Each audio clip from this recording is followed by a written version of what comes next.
How far are you willing to go to survive? This is a classic question that is often studied through the medium of video games and movies. But my question for you today is not how far, but instead how deep are you willing to go to survive? My name's Mike, and this is Mike's After Action Reviews, and this is the Retroaction review for Subnautica.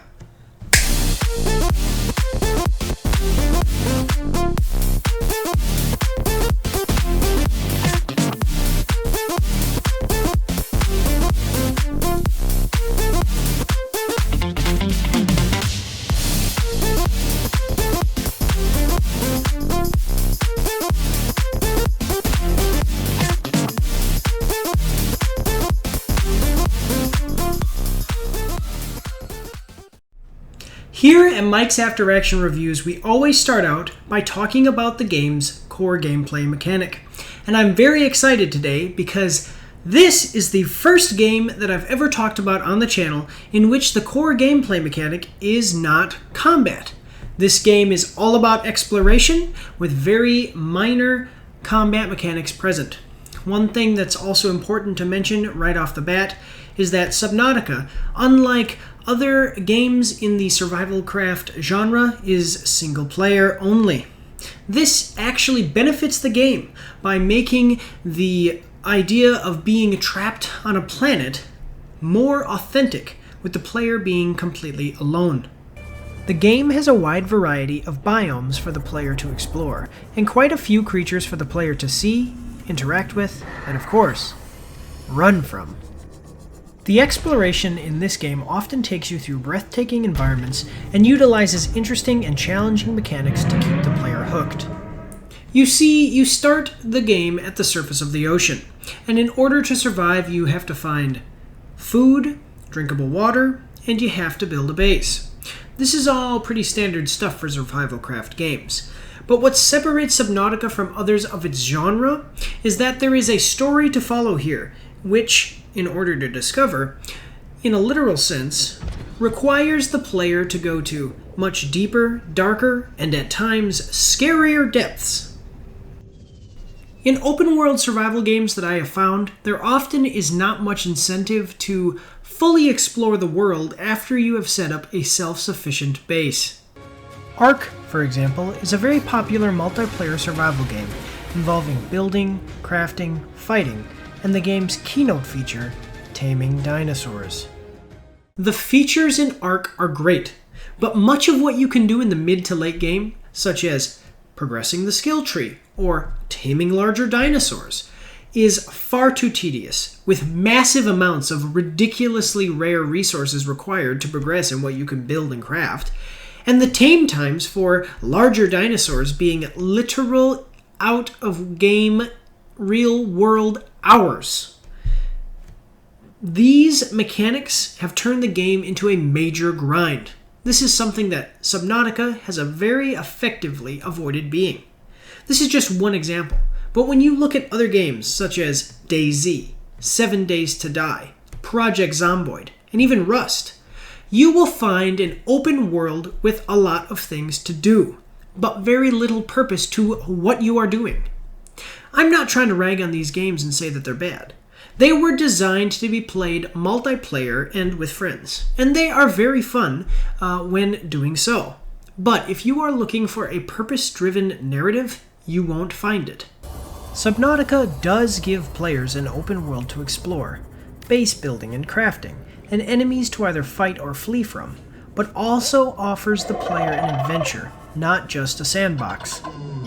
The greatest feature that you will probably immediately notice in Subnautica is that everything does what it is supposed to do.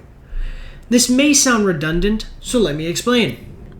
You can actually watch the fabricator make the things that you tell it to make. You can see the docking arms latch onto the vehicles when you dock them in the vehicle bay, and the scanner room has a rotating antenna in order to scan the area around it. This is contrary to most games, in which crafting only occurs in the UI, and crafted items are moved from a menu into your inventory. Everything in the game has character, and from the perspective of the player, operates in the way in which it would in real life. The base building in the game is done very well, with modular base pieces being able to be snapped together. This is a choice from the developers that I particularly like. While many other games use a system in which the player places individual walls to build buildings, offering greater freedom, Subnautica prefers a very clean, neat, and easy, ready-made system when it comes to base building. Like I said, I appreciate this.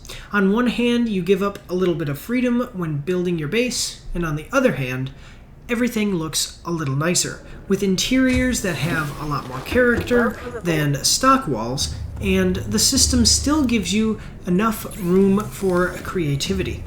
One more thing to mention about building is that the game uses an integrity system. Any structure that you build has an integrity value, and as you add onto that structure, its integrity value decreases until it reaches 0 or below, at which point the building will take damage and flood. You can increase a structure's integrity by building reinforcements onto the walls. This is just one more way in which the developers gave the game character and made sure that everything in the game works the way that it would in real life. Subnautica also has some very interesting vehicles that the player can use throughout the game. There are 3 vehicles that the player can build in Subnautica: the Seamoth, the Prawn Suit, and the Cyclops. Each vehicle has very different characteristics, can be modified in different ways, and fills a specific role. The Seamoth is the easiest to build and will most likely be the first blueprint that you find. The Seamoth has the lowest max depth of any vehicle and will probably serve you best when used for fast transportation. The Prawn Suit walks along the sea floor, lacks any true seafaring propulsion, and serves as a harvester and also the primary combat vehicle. The Cyclops is the largest vehicle in the game and serves very well as a mobile base, with the player even being able to dock one of the smaller vehicles within it. Along with your vehicles, you will also be relying on a wide variety of tools and equipment.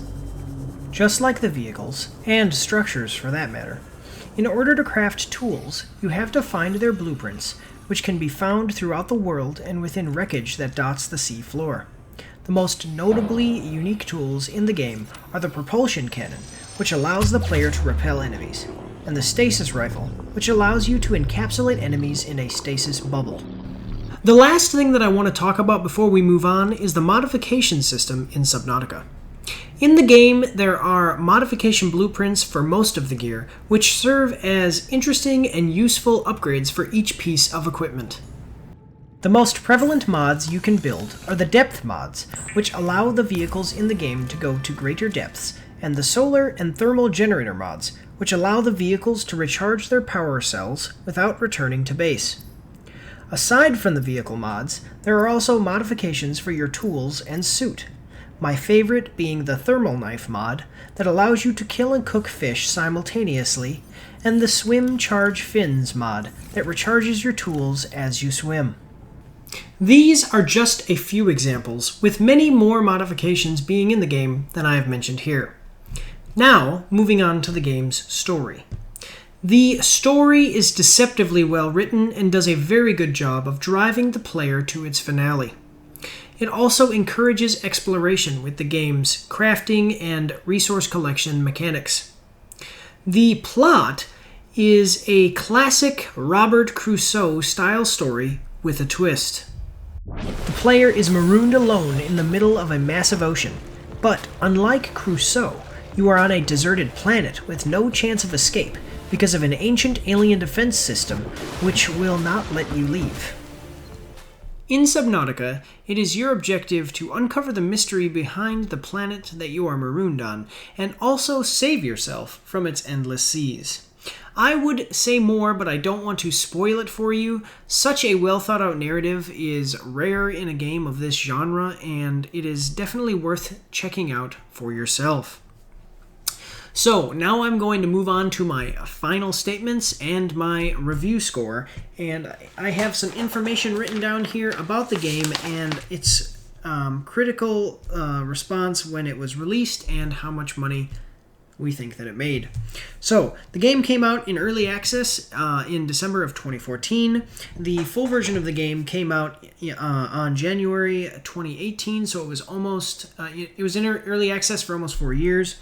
It received overwhelmingly positive reviews on both Steam and mainstream review outlets.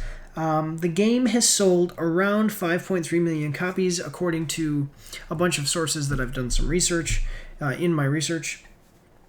And that was as of January of 2020, so that's probably increased now. If you kind of average out the price between what they're selling it for now and upon release, you can even if you just said $20 a piece, that is a huge take for an indie game. Also, at the Golden Joystick Awards in 2018, Subnautica won the Breakthrough Award for Unknown Worlds, its developer and publisher, and PC Game of the Year. It also won the Fan Favorite Indie Game Award at the Gamers' Choice Awards that same year. There were also some more award shows and some awards that it was nominated for between 2018 and 2019. So, having said all of this, it should come as no surprise that I give this game a rating of excellent. Subnautica is a wonderful narrative journey set in the backdrop of a survival craft game. With its near perfectly crafted environments and the mystery woven into its narrative, along with the creativity that we see in the design of the vehicles, equipment and tools, and most importantly, the sea creatures in the game. Subnautica is definitely not to be missed and well worth the meager $30 asking price on Steam that they're charging for it as of making this video. Hey guys, I want to thank you all for supporting the channel, especially if you've watched the video to this point. I really enjoyed this game, and I hope that you guys all do too. Definitely go check this one out if you haven't already. As I said, it's only $30 on Steam. They've actually increased the price due to the release of the next game coming out, which will be in 4 days as of me recording this segment of the video. So Subnautica Below Zero is coming out, and hopefully they do a really good job with it as they have done with this one. It looks more story-based than the first, so we will see what happens. If you would like to support the channel, make sure that you subscribe, give me a thumbs up on the video if you enjoyed it, leave me a comment in the comment section below, give me some feedback.